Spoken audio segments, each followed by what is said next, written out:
Le Conseil des ministres en sa séance du 6 septembre 2023 a adopté une série de mesures parmi lesquelles un projet de décret portant fixation des conditions d'installation et d'exploitation et des réaménagements tarifaires de la Sonabel. C'est dans cette dynamique que les hommes des médias ont été conviés ce mardi 12 septembre 2023 dans les locaux du ministère en charge des Affaires étrangères pour de plus amples informations sur les réaménagements tarifaires de la Sonabel et l'exploitation des stations de recharge pour véhicules. Il s'agit d'un réaménagement de la structure tarifaire de la Sonabel qui consiste donc à déplacer les tarifs élevés de la journée vers la pointe de la soirée et les tarifs moins élevés de la soirée vers la journée. Il y a aussi comme mesure l'application des tarifs non subventionnés à certaines catégories de clients, notamment les banques, les autres établissements financiers, les sociétés d'assurance, les compagnies de télécommunications, les institutions internationales, les conclaves diplomatiques, etc.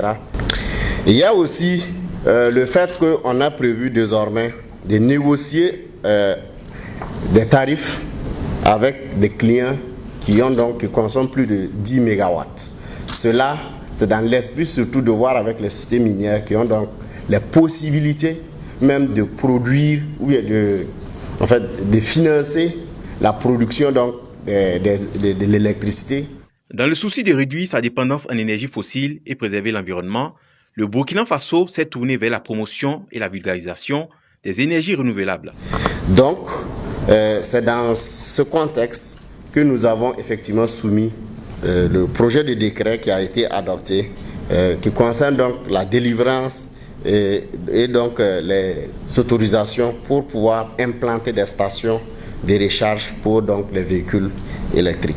Il faut dire que la délivrance des autorisations pour les stations de recharge pour véhicules électriques est réservée effectivement au ministère en charge de l'énergie après un dépôt de dossier conformable. Et cette autorisation concerne tout véhicule à moteur équipé d'un système de propulsion comprenant au moins un convertisseur d'énergie sous la forme d'un moteur électrique non périphérique équipé d'un système de stockage de l'énergie électrique rechargeable à partir d'une source extérieure.